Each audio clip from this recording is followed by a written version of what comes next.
जरा सोचिए, दुनिया की सबसे ताकतवर फौज जिसका सालाना बजट $1 ट्रिलियन से भी ज्यादा है, वो एक ऐसे देश के सामने मुश्किल में पड़ जाए जिसका मिलिट्री खर्च उसके सामने कुछ भी नहीं है। सुनने में ये किसी कहानी जैसा लगता है ना, लेकिन हाल ही में अमेरिका और ईरान के बीच जो कुछ हुआ है उसने कुछ ऐसे ही सवाल खड़े कर दिए हैं। चलिए इस विश्लेषण में इसी उलझी हुई कहानी को परत दर परत समझते हैं।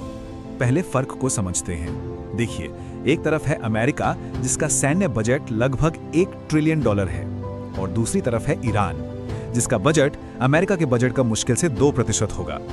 ये फासला इतना बड़ा है कि लड़ाई वाकई में किसी डेविड और गोलियत की कहानी जैसी लगती है।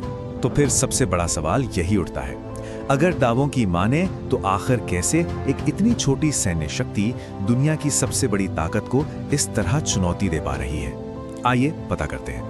पिछले 3 हफ्तों में जो भी हुआ है उसने अमेरिकी सैन्य ताकत की अजय वाली छवि पर एक बहुत बड़ा सवाल खड़ा कर दिया है, और इन घटनाओं ने दुनिया भर में एक नई बहस छेड़ दी है। ये संघर्ष सिर्फ एक लड़ाई नहीं है, बल्कि एक तरह का गेम चेंजर साबित हो रहा है। इस विश्लेषण का दावा है कि दुनिया के कई देश इस पर बहुत करीब से नजर बनाए हुए हैं और अमेरिका को हुए नुकसान से सबक लेकर अपनी खुद की युद्ध रणनीतियों को अपडेट कर रहे हैं। तो चलिए सबसे पहले बात करते हैं हवा में हुए नुकसान की, जहां जो दावे सामने आए हैं उन्होंने सच में सबको चौंका दिया है। ये है F-35 स्टेल्थ फाइटर, अमेरिका का वो विमान जिसके बारे में कहा जाता है कि ये दुनिया का सबसे एडवांस्ड लड़ाकू विमान है। इतना एडवांस्ड कि रडार भी इसे पकड़ नहीं सकते। लेकिन क्या सच में ऐसा है? क्योंकि अगर इस विश्लेषण की माने तो कहानी कुछ और ही है।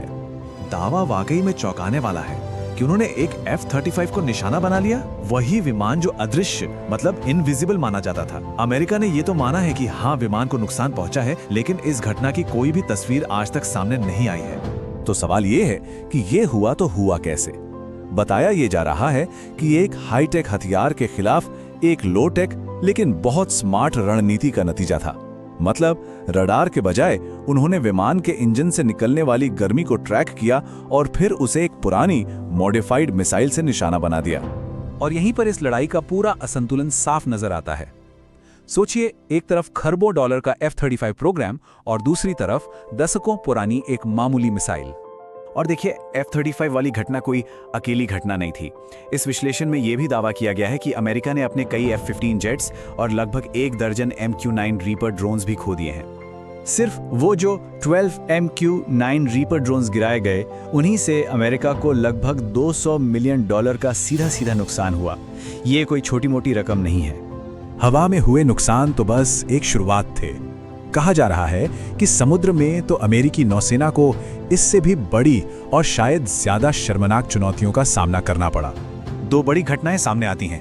पहला, दुनिया का सबसे बड़ा aircraft carrier USS Gerald R Ford, उस पर एक रहस्यमयी आग लग गई। और दूसरा, USS इब्राहिम लिंकन को ईरानी मिसाइलों के खतरे की वजह से 1000 किलोमीटर पीछे हटने पर मजबूर होना पड़ा। इन घटनाओं ने एक तरह से अमेरिका के सबसे शक्तिशाली समुद्री हथियारों को बेअसर साबित कर दिया। अब बात करते हैं तीसरे मोर्चे की, और वो है अमेरिका का वो बेहद मजबूत माना जाने वाला मिसाइल डिफेंस सिस्टम, जो इस संघर्ष में पूरी तरह नाकाम साबित हुआ। ये जो थैड और पैट्रियट सिस्टम है, इन्हें अमेरिका का एक अभेद्य सुरक्षा कवच माना जाता है। इन्हें खास तौर पर मिसाइल हमलों जैसे खतरों को रोकने के लिए ही बनाया गया है। और हाँ, ये बेहद महंगे सिस्टम है। लेकिन सबसे हैरान करने वाली बात ये सामने आ रही है कि ये अरबों डॉलर के रक्षा सिस्टम ईरानी हमलों को रोकने में पूरी तरह नाकाम रहे हैं। ये कवच टूट चुका है। ईरान ने सिर्फ एक एडवांस्ड AN/FPS 132 रडार सिस्टम को नष्ट कर दिया, जिसकी कीमत ही $1.1 बिलियन थी। ये सिर्फ एक सिस्टम का नुकसान है। तो इसका रणनीतिक नतीजा क्या निकलता है? इस अहम रडार के नष्ट होने का मतलब है कि अमेरिका की निगरानी करने की आंखें चली गई। उसकी ताकत बहुत कम हो गई है और इससे उसके सहयोगी देशों पर हमले का खतरा पहले से कहीं ज्यादा बढ़ गया है। चलिए, अब तक हमने बात की कि क्या हुआ।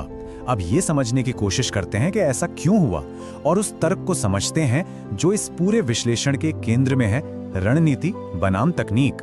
इस कहावत का इस्तेमाल ये समझाने के लिए किया गया है कि दुनिया के सबसे अच्छे हथियार भी बिना किसी ठोस योजना के बेकार साबित होते हैं। इस लड़ाई की पूरी कहानी शायद इसी एक अंतर में छिपी है। एक तरफ है ईरान का फोकस्ड, अनुशासित और पूरी तरह से योजनाबद्ध तरीका, और दूसरी तरफ है अमेरिका की कथित तौर पर बिना किसी तैयारी और बिखरी हुई रणनीति। और शायद यही अंतर इस संघर्ष का नतीजा तय कर रहा है। और इन कथित असफलताओं को सीधे तौर पर मौजूदा कूटनीतिक स्थिति से जोड़ा जा रहा है। विश्लेषण ये कहता है कि लड़ाई में 5 दिन के विराम का ये जो आह्वान है, ये असल में कमजोरी का संकेत है जो इन सभी नुकसानों से पैदा हुई है। तो अब हम एक ऐसी जगह पर खड़े हैं जहां आगे का रास्ता साफ नहीं है। अमेरिका ने एक तरफा विराम की पेशकश तो कर दी है, लेकिन ईरान की तरफ से पूरी खामोशी है। ये स्थिति हमें एक बहुत बड़े सवाल के साथ छोड़ जाती है, यहाँ से आगे क्या होगा।